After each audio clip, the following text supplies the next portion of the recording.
Papcho, c'est Papchao. Viens taille mon vieux père, c'est bon, ça commence à bien faire. Merci pour tout, énormément de respect pour le coach qu'il est, pour ce qu'il incarne, pour les valeurs qu'il a. La pire erreur de ta vie que tu vas payer toute ta vie, c'est d'avoir sorti cet homme. Le meilleur joueur de ton équipe, selon moi, je le répète, Pape Gueye. T'as sorti Pape Gueye, t'as jugé bon de sortir Pape Gueye pour faire rentrer Lamine Camara en fait. Et avec tout le respect que je dois à Lamine Camara, qui est un énorme joueur en temps normal, faut voir l'entrée qu'il fait, elle est pas bonne du tout. Elle est même très mauvaise, hein, avec tout le respect. Donc toi, t'as sorti le meilleur joueur de ton équipe, t'as jugé bon de sortir le meilleur joueur de ton équipe parce que tu menais 2-0. Mais quelle mouche t'as piqué? Mais qu'est-ce qui s'est... En fait, c'est lunaire, les gars. Je sais pas si vous vous rendez compte de la détresse dans laquelle je suis, à quel point je suis dégoûté que le Sénégal perde. Non pas dignement, de cette manière. Là, vous avez offert sur un plateau la qualification à la Belgique. Mais comment vous faites, en fait? Comment c'est possible? Et là, je vais venir dans mon débrief, parce que c'est lunaire ce qui s'est passé.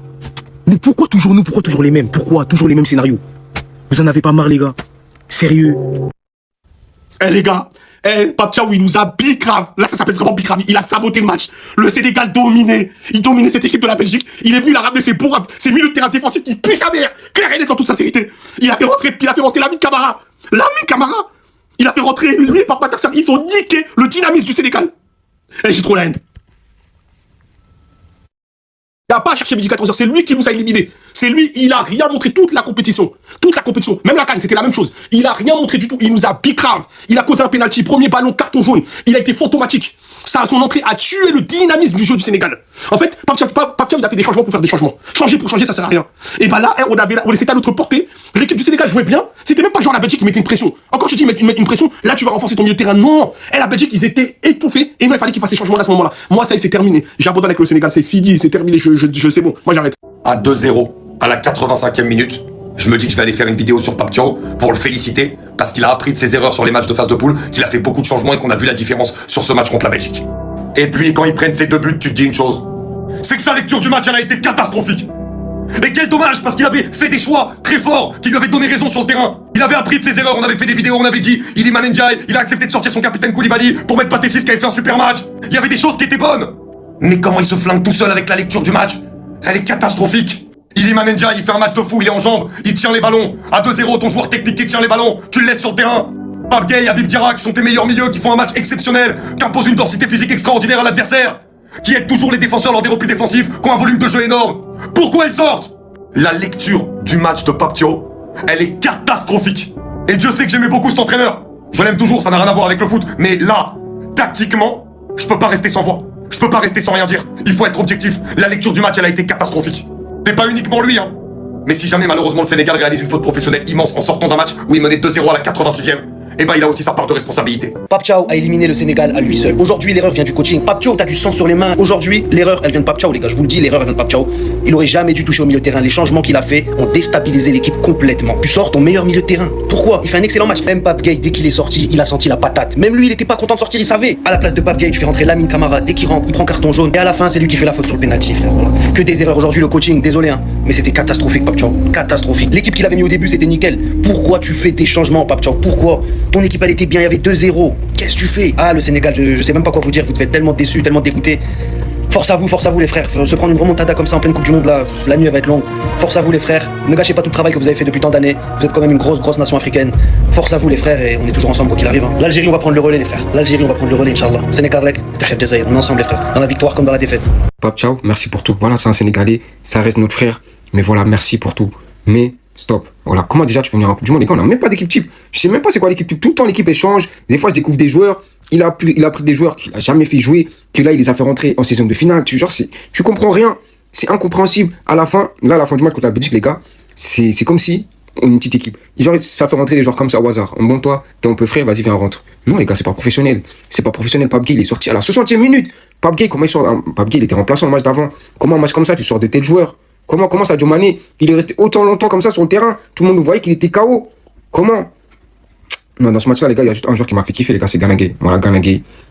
Non, Gana Gueye, les gars, en fait, je parle de lui. De base, je voulais faire une vidéo sur lui, mais je viens de me rappeler, les gars, Gana Gueye, franchement, les gars, il a 36 ans. C'est le seul, il m'a fait kiffer dans ce match-là. Parce que. Bref. Vous savez, l'histoire des équipes africaines pendant ce mondial, c'est de perdre les deuxièmes mi-temps. Et malheureusement, les joueurs de couleur noire n'ont pas la concentration pour tenir plus de 60 à 80 minutes. Est-ce qu'il a tort? Nous, en ce qui nous concerne, notre limite, c'était 85 minutes. 85 minutes, après, c'est fini. Je crois qu'en tant que joueur, en tant que spectateur, en tant que supporter, dans le foot ou dans tout sport confondu, je n'avais jamais vécu ce type de scénario-là. Tu mènes 2-0. Je te le jure que l'adversaire ne croyait même plus en ses capacités. que ça se voyait dans l'intention des passes, les passes qui étaient même, enfin bref, on était plus proche du 3-0 que du 2-1. Je vous dis la vérité. Ou même que du 2-2, encore plus du 2-2. Les changements qui ont été faits. En fait, je ne comprends pas. En fait, je suis dans l'incompréhension, mais j'ai pas envie de tout dire assez. Je vais faire plusieurs vidéos type. Bref, c'est très peu de force, mais j'ai parlé, donc on va assumer maintenant. C'est ça que tu voulais, non? Voilà, tu voulais faire confiance aveugle en tes cadres, tout ça. Sadio Mané, tu le laisses jouer 90 minutes. De toute façon, les Sénégalais, on est bêtes. Voilà, on est 18 millions de bêtes. Comme on dit, on est 18 millions d'entraîneurs. Mais quand 18 millions de personnes te disent quelque chose, voilà, c'est nous, on est bêtes sûrement. C'est toi, t'es l'intelligent. On te dit Sadio Mané va jouer 90 minutes. Même l'Algérie avec Mahrez, ils le mettent sur le banc. Même ils le font rentrer ou je sais pas quoi. Il y a que toi le bête que tu es pour le laisser 90 minutes. Nous, on est là, on veut soutenir les entraîneurs locaux. Nous, on est des fiers Sénégalais, on veut que ce soit les Sénégalais entraîneurs. Mais toi, espèce de vaurien que t'es, voilà, j'ai envie de te virer et de ramener un Hervé Renard. Voilà, qu'on reparte dans les années 2000. Voilà, qu'on ramène un blanc, qu'on le mette sur la bonne touche. C'est tout ce que tu mérites, espèce de vaurien. C'est ça. Toi, on te met des diamants dans les mains et tu les transformes en merde. T'as tout pour toi, t'as la jeunesse, t'as des joueurs, t'as des Hassan Diao qui sont sur le banc. T'avais une lecture avant à ton arrivée. C'est ça qu'on te disait, on disait, ah lui il fait des changements tôt, c'est bien, il a une bonne lecture. Mais non, voilà. L'Africain, le Sénégalais, dès qu'il gagne, il passe à l'arrogance. Il pense mieux savoir que tout le monde. Sadio Mané, il est là, le mec, il est avec des béquilles, il arrive même plus à avancer, tu le laisses. Tu le laisses et tout se passe sur son côté, mais toi non. Depuis l'Irak, j'ai senti la patate. Depuis l'Irak, Sadio Mané, il faisait rien sur le terrain. Toi, t'as sorti Ismaïla Sarr. Voilà. Par toi, t'es bête. Faut le dire, t'es vraiment bête. T'avais tout pour toi, t'as tout gâché. Maintenant, rentre au pays, va demander tes 30 millions, va voir. Demande tes 30 millions. Lui, ça y est, je peux plus me le voir. Les gars, je vais dire des vérités qui vont pas plaire à tout le monde, mais je vais les dire. Vous avez tous vu le scénario, Belgique, Sénégal, faute professionnelle jusqu'à la 80-85 minutes. Le Sénégal gagne 2-0, mène au score. Il fait des changements, c'est une catastrophe. Maintenant, écoutez bien ce qu'il dit après le match. Je veux pas commenter la décision de l'arbitre. De quoi tu parles ? En fait, toi, j'ai compris. Quand le match il va pas dans ton sens, il y a toujours des problèmes en fait. Et je le dis et je le redis, oui, les supporters sénégalais, oui, certains joueurs également, ne méritent pas ce coach. Il est la raison principale de ce fiasco. Il est la raison principale du pourquoi le Sénégal n'y arrive plus. Depuis la finale de la CAN, les gars, il y a que des 3 buts. 3. Oh, on est où? Et là maintenant, il y a une phrase qui me revient, et wallah, c'est une réalité. On sait ce qu'on perd, mais on sait pas ce qu'on gagne. Et cet homme, il m'inspirait tellement de respect. Bref, au lieu d'assumer l'élimination du Sénégal, il devrait au moins, et je dis bien au moins pour le bien du peuple sénégalais, il devrait au moins assumer sa démission. Comment ils ont pu perdre ce match? Comment Papcho, il va pouvoir nous expliquer ça? Quelles explications il va nous donner? Je sais pas. Parce que honnêtement, aujourd'hui, c'est lunaire. C'est lunaire ce qu'on vient de voir. Tu gagnes 2-0. La Belgique, en vrai de vrai, ils sont même pas forts dans ce match. Ils sont même pas forts. Le match, en fait, t'es qualifié là, t'es en 8ème. En 3 minutes. 3 minutes, le scénario, il tourne au fiasco. Comment c'est possible? Avec une telle équipe, avec une telle qualité, t'as des joueurs d'expérience, etc. Les changements de Papcho, je suis désolé, ils sont pas bons. Ils sont pas bons. Et mais même, c'est pas possible, tu ne peux pas perdre ce match. Forcément, ce genre, ils vont être déçus, ils vont être tristes, mais ils vont s'en vouloir en fait. Et c'est normal. Et les Sénégalais, ils vont être frustrés, et c'est normal. Ce scénario, il n'aurait jamais dû arriver. Mais jamais. C'est une erreur professionnelle, c'est triste à dire, mais c'est une erreur professionnelle ce soir. On peut gagner 1-0, et puis après, tu perds le match. Ça, c'est possible. Mais tu peux pas gagner 2-0. Et puis tu joues un football magnifique. C'est-à-dire le Sénégal joue un football incroyable en première mi-temps. Deuxième mi-temps, le jeu du Sénégal est magnifique, irréprochable. On gagne 2-0. Et puis, c'est-à-dire que le Sénégal joue au point où tu dis, c'est pas possible que Belgique gagne. Et tellement que tu es sûr et que tu as confiance, tu fais une vidéo pour dire que le Sénégal a gagné le match. Et quand tu postes, parce que tu es sûr et certain que c'est bon. Parce que c'est la Belgique. Belgique joue quel ballon? Depuis quand Frit est mieux que Chep? Depuis quand? Générique. I'm not here for war. I'm about to fight a battle. I judge like all time. On a donné raison aux Belges. Depuis quand Fritz est mieux que Chep? Ouais. Ils ne pensaient pas que ça allait être le Sénégal qui allait me faire ça. Ils pensaient que ça allait être la Côte d'Ivoire ou le Congo. Mais j'ai jamais cru que ça allait être le Sénégal. Et là, vous avez touché mon cœur. C'est mon cœur même qui est brisé à l'aile. 3 Goumé. 2 aujourd'hui, 2 hier. 85 minutes, on a un problème avec 85 minutes. 85 minutes, on a un problème avec ça. On a un problème avec 85 minutes. On ne peut pas perdre le match, ça là. 2-0. Et puis on perd. Football là, c'est pas fait de oui, humilité et puis humilité. C'est pas le foot. L'humilité, je joue pas le football. Faut être arrogant sur le terrain. Faut être vilain sur le terrain. Faut être méchant sur le terrain. C'est ça là qui fait qu'on gagne. Ça là, ça nous fait perdre.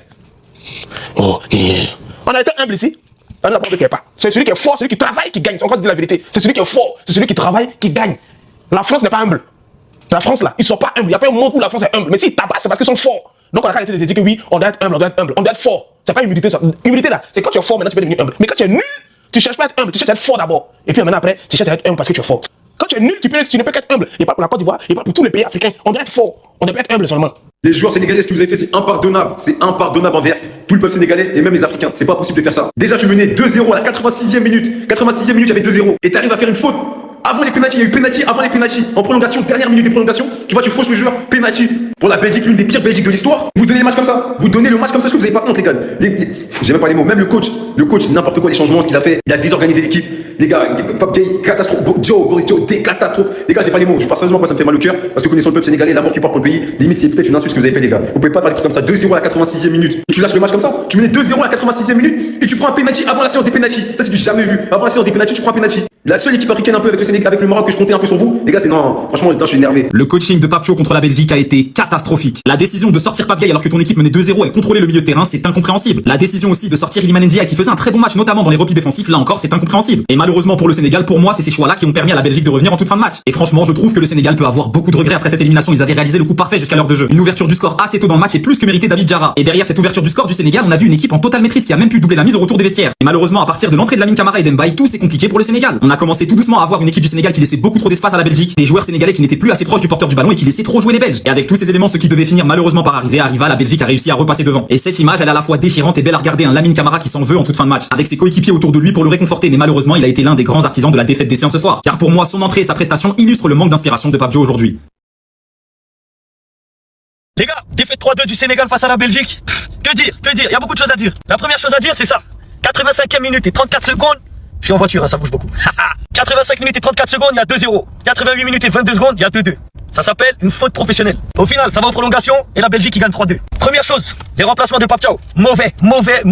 Comment ça se fait que tu sors Pape Gueye à la 60e minute alors qu'il est très bien dans son match, il est pas fatigué, il y a rien. Il sort Ndiaye alors qu'il faisait un bon match et qu'il était bien dans son match. Il sort Habib Diarra alors qu'il faisait un bon match, il était bien dans son match. Et à partir de là, il a tout chamboulé. Le Sénégal n'a plus joué. Le Sénégal a fait que de reculer. Tu sais pas pourquoi. Les remplaçants, que ce soit Lamine Camara, Pape Matarsa, même Ibrahim Baye, ils ont rien apporté. À l'inverse des remplaçants belges. Lukaku, il est rentré, il a fait la diff directement. Il a apporté du bon dans son équipe. Luke Bakio, il est rentré, il a apporté à son équipe. Il a été dangereux. Moreira, il est rentré, il a fait une belle rentrée. Et c'est là que ça s'est joué. Les remplaçants sénégalais ont été mauvais. Les remplaçants belges ont été très bons. Mais au-delà de ça, là, moi, j'ai le seum, j'ai la rage. C'est qu'en fait, c'est pas la Belgique qui a gagné, c'est le Sénégal qui a perdu. C'est pas la Belgique qui a poussé à fond pour essayer d'égaliser, non. C'est le Sénégal qui a arrêté de jouer. Et en 2 minutes, il se mange 2 buts. Voilà. De toute façon, dès qu'il y a eu le 2-1, c'était le mauvais moment. J'ai dit direct, 85e, là, c'est pas bon. Ça va pousser, il faut faire que de reculer. 2 minutes après, il se mange un but. Voilà. Ça s'appelle une faute professionnelle. Tu joues plus au foot parce que tu mènes 2-0. Alors que t'as la place pour aller chercher le 3-0. Tu te déconcentres, je sais pas, ça y est, c'est les vacances, tu te vois plus beau que tu ne l'es. Non, non et non. Au final, t'as un Sénégal qui sort contre une Belgique qui est faible. La Belgique n'est pas forte. Mais au final, à la fin du film, c'est la fin du film qui fait pitié. Au final, c'est la Belgique qui est qualifiée et voilà, ça sera une leçon. Pourquoi? Comment c'est possible?